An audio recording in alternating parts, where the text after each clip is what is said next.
Are you a prisoner of prednisone? I know when I took prednisone, I felt like a prisoner too. This video is inspired by a comment someone made, and I just want to read that so you understand what I'm referring to. This person reached out to me and said, I have been a prisoner of prednisone for 7 weeks now, and it has been the most blank awful experience of my life. Most unfortunately, I'm affected by 6 of the side effects.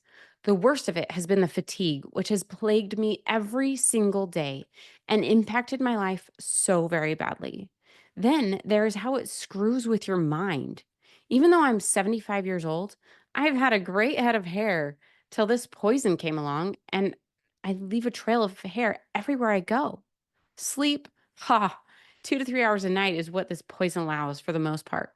Headaches almost every day. Skin bruising shows up occasionally.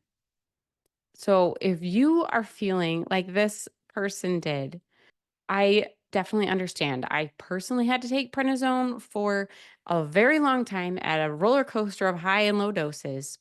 And I did feel like a prisoner. I felt like I was on a roller coaster that never ended because I would be on really high doses and then they'd try to taper me off because my autoimmune disease was getting better. And then they would check my blood and my blood would crash. And so then they'd go back up. It was just this roller coaster. And then I also kind of felt like potentially how a woman who has infertility feels that, oh, I hope I'm getting pregnant and I've got a few weeks to wait and hopefully the blood doesn't come. And then it does. And then it's like, ugh, not pregnant. And then you mourn that loss of potential happiness. Every single week, they tested my blood to see if I was still having my autoimmune condition. And I was like that woman, hoping she was pregnant, hoping that my blood test showed it was high. And then it wasn't. And it was the mourning the loss of something good happening and always hoping it's going to be good. And then it's not. And then over and over. So the story of Admiral Stockdale is, I think, a really fitting story for people who feel like a prisoner of prednisone. Because Admiral Stockdale, he was a prisoner of war in World War II and was held by the Japanese. And they tortured him 20 times. And he was interviewed and asked, how did you survive the torture, being tortured 20 times? And I'm going to read his words directly. I never lost faith in the end of the story, he said. I never doubted not only that I would get out, but also that I would prevail in the end and turn the experience into the defining event of my life, which in retrospect, I would not trade. And this is the interviewer talking now. I didn't say anything for many minutes, and we continued the slow walk toward the faculty club, Stockdale limping and arc swinging his stiff leg that had never fully recovered from repeated torture. Finally, after about 100 meters of silence, I asked, who didn't make it out? Oh, that's easy, he said. The optimists. The optimists? I don't understand, I said, now completely confused, given what he'd said 100 meters earlier. The optimists.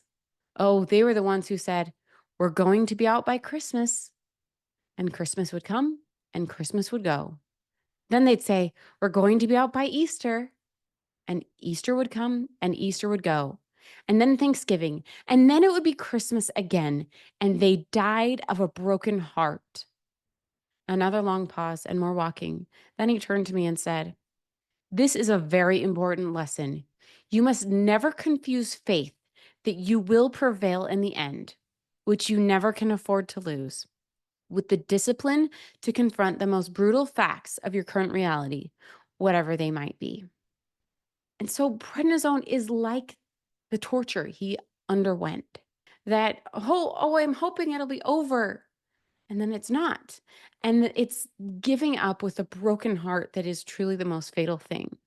Another person tortured during World War II, Viktor Frankl, in Man's Search for Meaning, he held out that I don't have to suffer just because somebody is torturing me, that I can decide that there's a space between the stimulus and the response where I can decide what to do.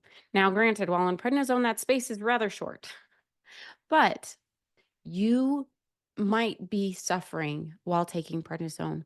You might have one of the many, up to 150 possible side effects that prednisone causes.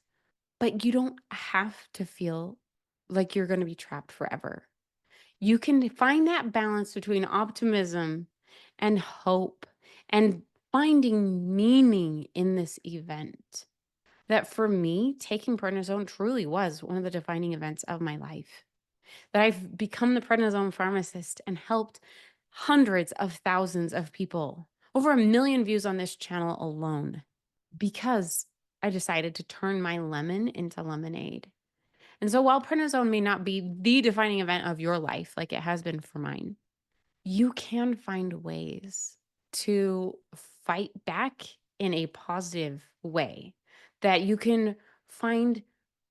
Like, I would recommend reading both Man's Search for Meaning by Viktor Frankl and Good to Great by Jim Collins. That was the interviewer I was reading to you. Those are both powerful books to help you find the perspective when you're going through suffering like they did.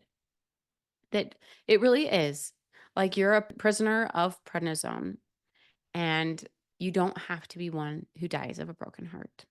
If you found this helpful, I invite you to watch more videos on this channel.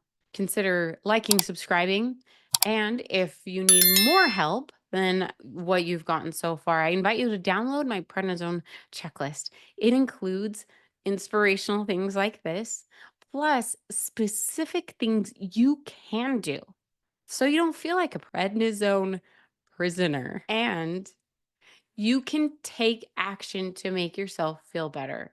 That there are side effects that you can do something about. You don't have to just suffer. You can do things to fight back. And that's why I call people who take prednisone and subscribe to this channel and download the prednisone checklist, I call them a prednisone warrior. You don't have to be a prisoner anymore. You can be a warrior because you're fighting back, doing whatever you can to minimize the risks to you, your family, your relationships, and your long-term health. Just download the prednisone checklist now and do what you can to feel like yourself again while taking prednisone. Signing off is Dr. Megan, your prednisone pharmacist.